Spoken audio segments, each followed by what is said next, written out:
we think there is still a little bit more room for the market to go higher this year, but not a ton of room. And we think the path between now and the end of the year will be fairly uneven. I do think there's risk of a decent sized pullback, something that we can easily digest, use as a buying opportunity, and move on. That was Lori Calvasina, Managing Director and Head of U.S. Equity Strategy at RBC Capital Markets. Lori's joining me today to discuss the soaring equity market and corporate earnings. Welcome to Capital Considerations, the market and economic podcast that's fully invested in your success. I'm your host, Tony Roth, Chief Investment Officer of Wilmington Trust. The COVID vaccine has resulted in an acute drop in cases, and the economy has significantly reopened here in the U.S. and to a lesser degree around the world. We continue to see also on the domestic side continued benefit from easy monetary policy and fiscal stimulus that seems to have no end, although in fact it will end later this year for the most part. So the economy has reacted well to all these developments, and the equity market also has risen in an unprecedented manner from the bottom that we reached last March. So the question before us is, to what degree is there juice still left in this market? Both in terms of the economy itself and corporate earnings, how much is priced into stocks today? To lend insight into what we can expect from stocks and corporate earnings, we have with us a highly regarded expert and a personal friend. Lori Calvasina is Head of U.S. Equity Strategy for RBC Capital Markets. Prior to joining RBC in 2017, she spent nearly 2 decades in equity strategy at investment firms, including Credit Suisse and Citi, where she twice placed second in the small companies category of Institutional Investors All-America Research Team.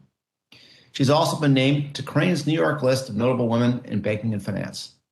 Lori, so happy to have you today to help us sort out the future of stock investing. Thanks for having me, Tony. I'm a huge fan of podcasts. It's my favorite medium, so I'm really excited to be with you today. Yeah, we know that you have your own podcast. Hopefully we'll be able to get some clear answers to where the stock market's going. So let's jump right in. What do you think, Lori? How much juice is left in the market? We have almost a certainty that rates are going to rise from here. The markets have already rebounded by an unprecedented amount in the short time that has elapsed since those 2020 troughs that were hit in March of last year. So is there really meaningful room left for gains in the stock market? I think that's a great question, Tony. And we actually updated our mid-year outlook recently. And the subtitle we used was, we see a little bit more room left in this market. So our target on the S&P is 43.25, which is, of course, only a few percentage points above the highs that we've already seen this year. And bottom line, we think there is still a little bit more room for the market to go higher this year, but not a ton of room. And we think the path between now and the end of the year will be fairly uneven. I do think there's risk of a decent sized pullback, but something probably milder than 10%, maybe in kind of the 5 to 10% type range, something that we can easily digest, use as a buying opportunity, and move on. But look, I think that we have factored in a lot of the good news, particularly on the economic front this year. So increasingly, now that we're looking down the barrel of the second half of 2021, we have to consider what the outlook is for 2022 to keep this market going higher. And I do think there are some issues the market is going to have to digest. So before we get to those issues, and think about sort of what the economy might look like once we come back off the rebound from the reopening that the vaccine ramp has led to. When you look at the market, are you most concerned in this kind of environment around the price to earnings ratio? Is it more, a lot of the companies we think about on the growth side, it seems to be more about price to revenue. And as long as the revenue is growing, the amount of earnings have not meant as much over not just this year, but over the last several years. Or is it price to book more on the value side? Do you look at all those indicators, or is there one that you tend to focus on in this kind of market? So there are 2 models that we're focusing on right now. And one of them actually includes all of the different metrics that you just mentioned: price to book, PE, price to sales, PEG ratios. We have a model where we bake all of those indicators together. And that model is basically back to tech bubble highs. And if you look at it in the small cap space, it's actually above tech bubble highs. So it's extremely worrisome when you look at valuations from that perspective. Now, another model that we look at is a little bit more unique. We look at what I call the top-down PE, so looking at the S&P 500 against the index level EPS. And we look at that against the size of the Fed's balance sheet. So you hear all this talk, right, about quantitative easing, right? And that's how you can really track what the Fed is doing on that front. And I'll keep it pretty simple for you, but we've seen since the financial crisis that top-down PE multiple has been anchored to the size of the Fed's balance sheet. So as long as the Fed is still gradually expanding that balance sheet, it can give you a little bit more lift to those multiples, which are already pretty concerning when you look at them. But it's very difficult for me to make the case for those PE multiples to come down this year, just given that we do think the Fed will stay accommodative for a bit longer. It's interesting that you're focusing on the balance sheet and the quantitative easing, because when I think about the run that we've seen in the markets, but even before the COVID crisis, really since the great financial crisis, it's been that low interest rate environment that I think that most people have looked to as the justification for having the equity market trade at such high valuations. So it's interesting to see that rather than focus on the rate environment, you're focused more on the size of the Fed balance sheet. That would imply to me that perhaps when the quantitative easing ends and the tapering of the monthly purchases starts, that could have a pretty disruptive effect on equities. Do I have that right? I think it could. I think it's also a question, though, of when does that tapering happen relative to where investor expectations have been. And what we've seen in some of the investor surveys we've run is that most institutional investors think tapering will start at some point next year. There's not a clear consensus on exact timing, but 2022 is the general timing. So if you were to see that tapering process start a bit earlier, say in the back half of 2021, which is not my view, not what I'm baking in, it is the view of our economist, to be honest. He thinks there's a real risk that happens. I think that could definitely be a negative catalyst for the market because it does have that direct influence on multiples, but it's also just out of whack with current investor expectations. Let me ask about that, because I know that you analysts, of course, all focus on different things, but one of your favorite areas to really evaluate and bake it into the cake, if you will, is investor sentiment. Maybe just take a moment and tell us why investor sentiment is, one of your preferred areas of focus, and what is it telling you now? I think investor sentiment is sort of the best read that we can get on positioning. And positioning data that we get, which is what's actually in people's portfolios, it tends to be a little bit stale. But sentiment data, we have all these different gauges, whether we're looking at futures market positioning or the weekly AAII Bull Bear survey, you can get good reads on that in the short term. And I think it's important because, sentiment being stretched is never a catalyst in and of itself to take the market down, or when it's stretched to the downside, right? When everybody hates the market, that's not necessarily a reason in and of itself to love the market, but it does tell you when we're primed for something to go right or go wrong and move markets. And what we're seeing right now, when I look at the AAII net Bull Bear survey data, what we're seeing there is that a couple of weeks ago, it hit 30% in favor of the bulls. And that's been a troublesome spot several times since the financial crisis, including early 2018. We kind of have very kind of muted markets on a 12-month forward basis when you hit that level. And it's actually started to retreat. So we got to a worrisome level and it started to come down. The bulls are retreating essentially. And we're seeing something similar right now, actually, on the institutional investor side. There we watch CFTC data on positioning in U.S. equity futures by asset managers. And that's a way of saying professional investors who aren't hedge funds and how they're investing in the futures market. And it's a good way to sort of get their broad read on equities. And what we're seeing there is that a few weeks ago, we got back to pre-pandemic highs, essentially, a little bit below them, but those highs were bigger than what we had seen any other time post-financial crisis. And we've actually started to see them slip over the last few weeks. So what I've seen for both institutions and individuals is sentiment got very stretched and it started to come in a little bit. And it's not entirely clear to me what has sparked that retreat, but we know it's headed in the wrong direction right now. So Lori, I want to make sure we explain one point, because you're operating on an underlying presupposition, if you will, that when investors, and particularly professional investors, like the market, that it actually bodes negatively for the market, that there's an inverse correlation between how people are positioning, what the market ends up doing. Can you explain that for us? Because obviously it's a bit counterintuitive.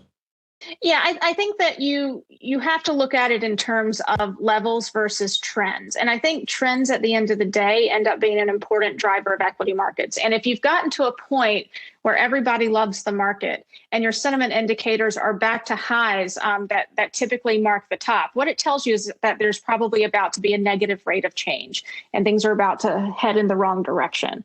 And that's really, I think it's that rate of change rather than hitting any particular level. That's the problem for markets, because I think markets are very, very sensitive to inflection points. And so it's really the calling out of that coming inflection point that matters. Thanks, Lori. That's very helpful. So let's get back to the central stream of the conversation around the economy, because it sounds like your take on the equity market and the risks that are present is probably a little bit more to the cautious side than where we are here at Wilmington Trust. We are looking at the outlook and seeing GDP growth this year, probably for the entire year, somewhere on a real basis, somewhere in the 7% range or so, maybe just a tad lower than that. But when we look out to next year, we're probably becoming a bit more constructive, and we're seeing GDP growth probably on a real basis, and maybe as high as the mid threes.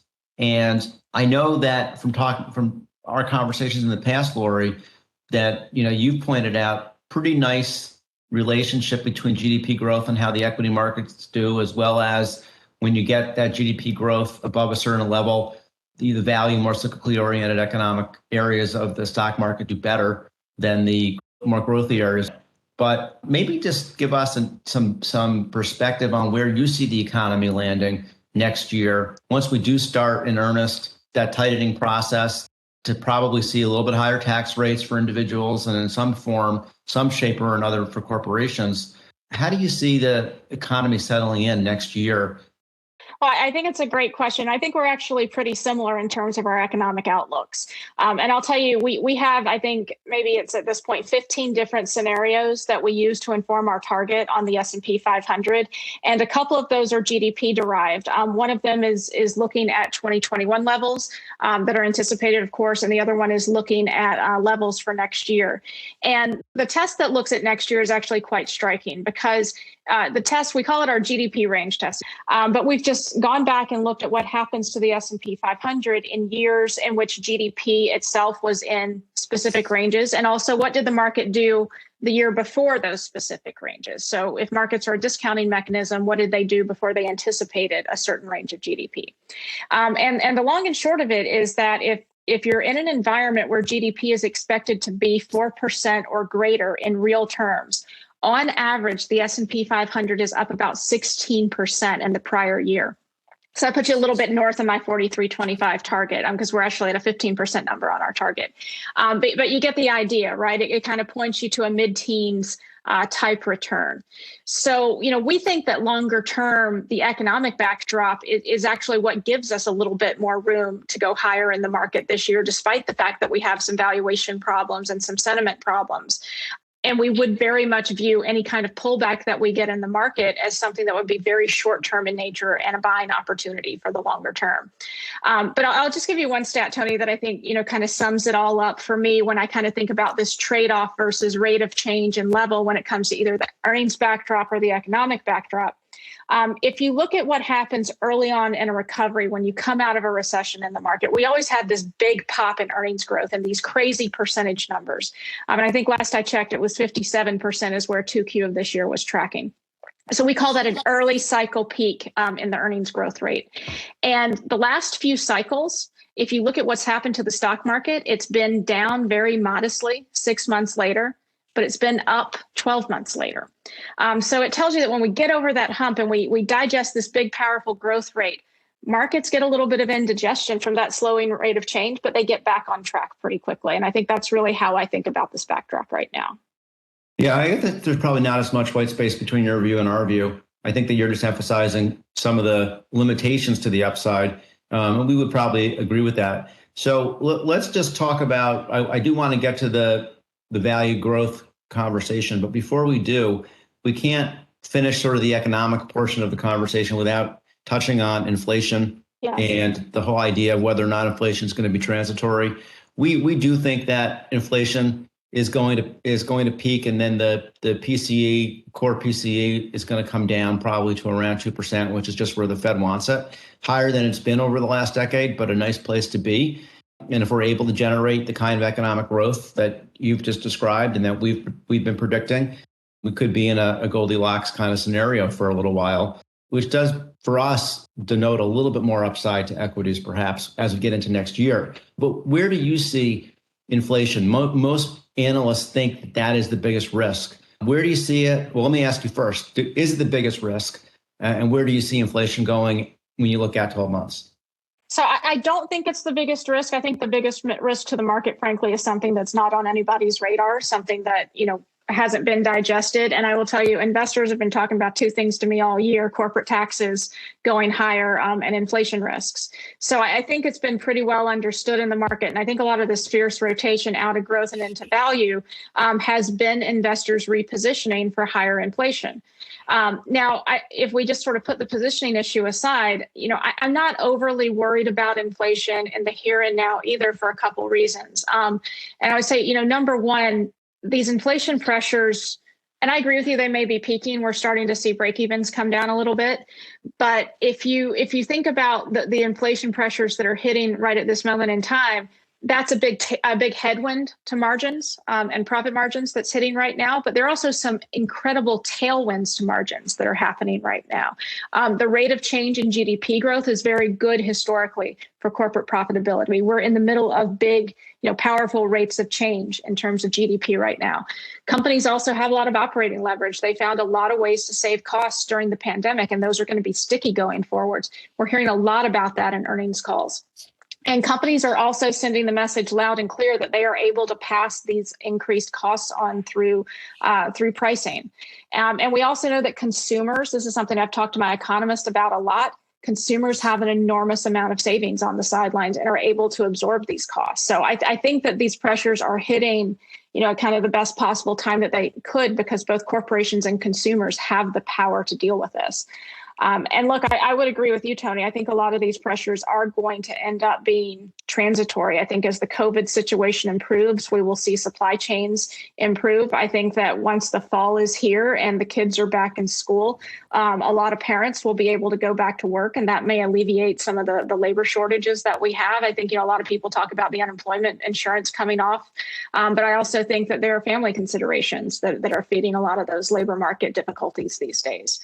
It's going to get better. I think that's a great point. I mean, and one big concern around inflation is certainly wage inflation. Typically, that's not what drives inflation in our economy, but it's a concern now. And between the roll off of the fiscal stimulus and then the overall environment normalizing from a societal standpoint in the fall, getting kids back into school, and particularly on the side of the spouse or the person that is the childcare provider being able to be freed up and get back into the workplace, the labor wage pressure should probably be contained once we get into the fall. So I would agree with that. So now let's talk about, we have had, and you've alluded to it as I have, we've seen a really strong rotation. It hasn't been consistent, but when you put it all together, it's been pretty strong for the year to date into the more cyclical value-oriented stocks, the ones that are more immune to increases in interest rates, et cetera. Do you think that's going to continue? And if so, how long does that continue? And what happens to those big mega tech growth names that have led the market so consistently over the last decade, really? What happens to those stocks as you look forward? So, I want to say I'm not super bearish on tech. I do like value over growth. I think there's nothing wrong with technology fundamentals. I think it's just the wrong macro moment in time for that part of the market. But look, I will say I think this value trade is durable, and the growth trade has been fighting back, trying to reclaim its leadership, several different points the last 6-9 months. And this value shift has been very, very durable since last fall. And as we look through our work, we think the case for value is still very strong and very intact. And I'll just give you a couple things that are more short term that we look at. Valuations, growth still looks overvalued versus value. Growth has come down a bit on a relative basis, but it's not cheap yet. And that's important because most of the past, 12 years or so, growth did look cheap. There was a valuation component to that leadership. Money flows are chasing the value trade hard. And that's important. We don't want to always just chase the money flows that we see, right? But there's been a sea change, whether I'm looking at small, mid-cap, value, energy, financials. Investors are showing a willingness to buy things that they have ignored for a very long time. So I think that's an important psychological shift. And then let's go back to the GDP environment. So we ran a different GDP test on the style trade, as I call the growth value trade. And we actually found that historically, when GDP is coming in above average, that long-term average is about 2.5% in real terms, that's when value tends to beat growth. It's only when GDP is falling below 2.5% that growth tends to outperform value. Now, that happens to describe most of the post-financial crisis environment, but consensus for next year is calling for 4% in 2022. And right now, 2023, the consensus is calling for 2.4%, right in line with that average. So I think this trade has one runway into 2022. The jury's probably still out for 2023. Yeah, I mean, we would agree with you. I think that you've articulated a view on the value growth trade that is right in line with our views. We look at the market from a more granular factor standpoint, where we're looking at not just growth and value, but we look at momentum and size and quality stocks, as well as low volatility stocks. And we've tried to maintain a market weight in growth while overweighting value and funding that overweight in value by moving to an underweight in some of those other areas I mentioned, such as low volatility stocks and even quality to some degree. And I think that as we look out in the marketplace, or we look at portfolios, I should say, we do believe strongly that it's critical to have growth and those big mega tech growth platforms that act as the rails to the economy now in your portfolios. But at the same time, from a shorter term perspective, a bit of a rotation into some of the more cyclically sensitive areas of the economy that are going to benefit as rates move up, like financials, for example, and some other areas. So it sounds like we're pretty consistent there. And I'll just give you one other thought. I was talking to someone at RBC about, sort of the tech side, and they were sort of struggling to understand how kind of some of the challenges in the market, especially on inflation, were bad for growth and tech companies. And I said, look, you're just thinking too specifically. I said, there's nothing wrong with these companies. There's nothing wrong with their fundamentals. It's just that their fundamentals aren't that special anymore. People wanted secular growth when economic growth was lacking. And now economic growth is everywhere. So people are going to the bit and piece of the market that's cheaper, where you can get that growth. Well said. Let me ask you, we often talk about the idea of, in today's environment, from a commercial standpoint and from an actual deployment of capital standpoint, we think about passive investing in ETFs, and we sort of juxtapose that to what we might call a stock picker's market, where the market may not be moving with as much momentum across the entire complex of sectors, but you may see within sectors winners and losers. How would you characterize the market that we're in now? Do you think it's more of a rising tide lifts all boats kind of scenario, or do you think it's more of a discerning analysis standpoint where you're going to have quite a few winners and losers within different areas of the market, different benchmarks, et cetera, and it really pays to have expertise making choices at the security level? Look, I think that you definitely are in more of a stock picker's backdrop these days, because I do think that, I think sectors matter, right? And macro is driving the sectors, but at the same time, the stock selection within those sectors does matter a great deal. So look, I think, kind of one area you could look at, right, would be like financials and energy. Those are two sectors that I like. One of the things we talk about a lot on my team is I have a former associate who's now our ESG strategist, and we look at the ESG issue quite a bit. And we're seeing within those two sectors, they have traditionally not been loved by ESG funds, but ESG momentum is improving. And areas within those sectors that have good ESG momentum, you are seeing some good outperformance there. But ESG is a very tricky issue, right, to discern. So you need someone who knows what they're doing to go in and really figure out what are the best names from that perspective, because I would say energy in particular in the long-term ESG is something that could be a bit of a headwind. But I also think, issues like the quality trade really require some nimbleness from portfolio managers. You mentioned maybe funding some of the rotation into cyclicals with quality. We think that makes sense. You do typically in the first couple years coming out of a recession see stocks with lower ROEs, for example, or lower market caps outperform. And I kind of don't like the quality nomenclature, But I do think that you need managers these days who are willing not just to go back to the leadership of the past and that's all they want to do. I think you need to have managers that can, really help you pick out these factors within sectors to navigate things going forward. Yeah, I would agree, and that's what we do. When we build portfolios, we really include a blend of active and passive, and we tilt it at any given point in time to where we see the opportunity. And right now, we are a bit more focused on what we call active share, which is to say more active management, because we think that managers have added a real good amount of alpha over the last, certainly year to date. Managers are generally outperforming benchmarks in a lot of areas of the market, and we think that trend is going to continue. So, Lori, let me end with the topic we've talked about a bit, but haven't gone deep on, which are taxes. Where do you think the market stands in terms of baking in higher taxes, whether it be corporate taxes, whether it be higher capital gains? It doesn't seem like the market's really reacted all that much to those risks. And when we think about the risks that could take down the market, as you pointed out, taxes may be the one wild card out there that's not really fully baked into current valuations. How big of a risk do you think it is to equity values? So I would say taxes are a medium-sized risk. And I would say more on the corporate side than the capital gain side. I know that when I talk to a lot of our financial advisors at RBC, they're very focused on capital gains.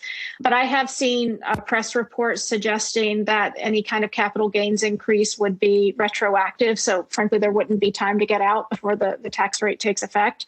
So I think that's actually, a fortunate development if it happens. But I'd also just say, historically, when we've looked at how the S&P 500 performs in years where the top rate on capital gains goes up, the returns have actually averaged like 10, 11%. It's been years where the top rate on capital gains goes down that markets have been flat. And I think that just goes to show that capital gains policy, while, painful for individuals who are affected by it, isn't really the big driver of the market itself. Now, I do think the corporate tax matters quite a bit more. And if you look at what happened between 2016 and 2019, stocks that would see the biggest declines in their effective tax rate because of Trump's tax cuts, they did generally outperform powerfully within the Russell 1000 and S&P 500 over that time period. And we saw that trend play out within most major sectors. So we do think that Trump's tax cuts were important to getting, some of those big moves that we saw during his presidency. Now, the question is, what's been baked in going forward? I will tell you, investors I spend some of my meetings half the time talking about corporate taxes. It's been well discussed, well digested. We have been starting to see some modest underperformance of the biggest beneficiaries of Trump's tax cuts since the end of February. There's probably still more room for them to underperform, but it has already gotten underway and it's happening within most sectors. I will say on the earnings front, I think this is where it may end up mattering a bit more. I know some of my peers in the strategy community, other strategists, have started to bake in corporate tax hikes to their S&P 500 EPS numbers, but we do not believe that sell-side analysts who pick stocks have started to bake these into their numbers. And I see this on my own earnings model work. We get to the bottom-up consensus of about 210 for next year if we don't bake in some sort of hike on corporate taxes. But when we raise the corporate tax rate in our model from 21 to 25%, it takes $10 off our earnings number for next year. And that's probably where the pain would come from the individual analysts having to pull their numbers down. Very thorough answer. And let me just say that our view as it relates to taxes is that increased taxes on the individual side are absolutely consistent with a rising equity market, continuation in the bull market, as long as the economy is doing well, which is really, really the key. You can't have tax rates going up when the economy is in a swoon. But if the economy does well as we believe it will, then I think that there is room for increases in taxes on the individual side. Corporate side is more tricky, which is where you've placed your emphasis, of course. But I think that we are generally in alignment with the idea that there's probably a little bit of adjustment that needs to happen as we get better information on what kind of corporate tax increase may actually come to fruition. So, Lori, with that, I want to thank you very much. It's been a great conversation. Let me summarize what I think some key takeaways are, as I always do. First is that while we're going to have a big growth bump this year, from an economic standpoint, we see the growth being spread out over a little bit longer time period than perhaps we might have thought earlier in the year. And so when we look into next year and we look at real GDP rates, we think that we're looking at rates that are certainly north of that critical 2.5% range, probably into the higher twos, maybe even to the low threes next year. It's very consistent with continued strength in the equity markets from these base valuations. So that's the first takeaway. Second takeaway is that, as Lori did just a beautiful job explaining for us, this is really time for those value stocks to shine. We continue to believe that those growth mega cap names are critical to anchor portfolios over the long term. But right now, in the short term, we think if there were ways without giving up the exposure to those big mega cap growth names to fund a value exposure, a bit of an overweight in value, that makes a lot of sense. And the value trade that's been driving the market this year is going to continue to run. And the third thing I would say, as it regards rates and taxes, thinking about things from a macro perspective again here, it seems that there is some risk that the upside could be a little bit limited if rates go higher than we think, or if taxes end up moving upwards to greater degrees than we think. And there doesn't seem to be a lot of risk on the personal side here in terms of taxes and the impact on the market. The real risk seems to be around corporate taxes, but the risk may be more theoretical in the sense that there seems to be more of a bipartisan acceptance to increase the personal tax rates, but not so much on the corporate tax side. And so even though there's probably more downside harm to the market if, in fact, the corporate taxes were to increase more than expected, that's the area where there does seem to be a bigger political challenge for the administration to actually bring some success to its agenda and increase those taxes.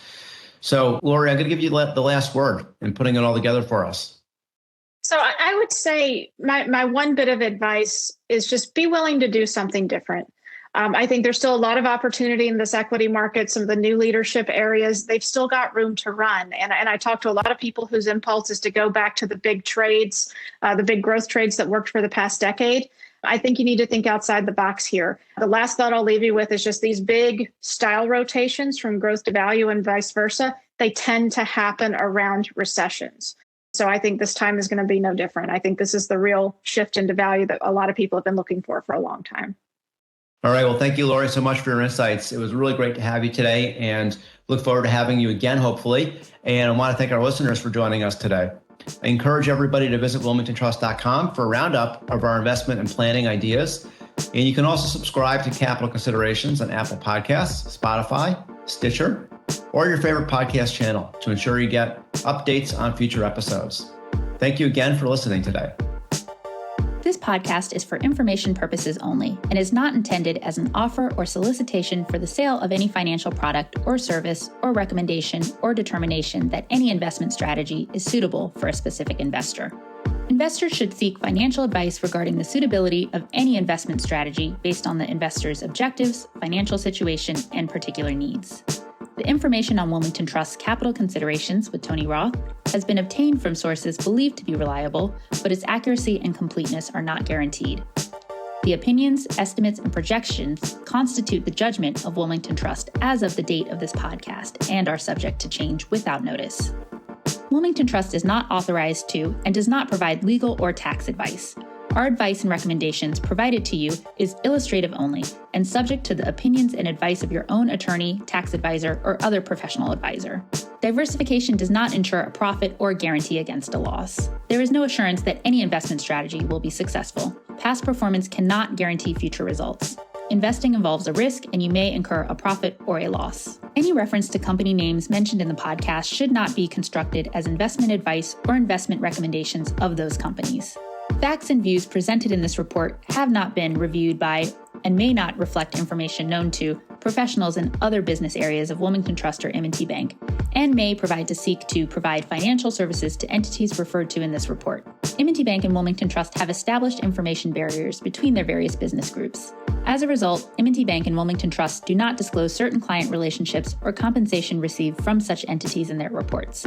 Investment products are not insured by the FDIC or any other governmental agency, are not deposits of or other obligations of, or guaranteed by Wilmington Trust, M&T Bank, or any other bank or entity, and are subject to risk, including a possible loss of the principal amount invested. Wilmington Trust is a registered service mark used in connection with various fiduciary and non-fiduciary services offered by certain subsidiaries of M&T Bank Corporation, including, but not limited to, Manufacturers and Traders Trust Company, M&T Bank, Wilmington Trust Company, WTC, operating in Delaware only, Wilmington Trust N.A., WTNA, Wilmington Trust Investment Advisors, Inc., WTIA, Wilmington Funds Management Corporation, WFMC, and Wilmington Trust Investment Management, LLC, WTIM.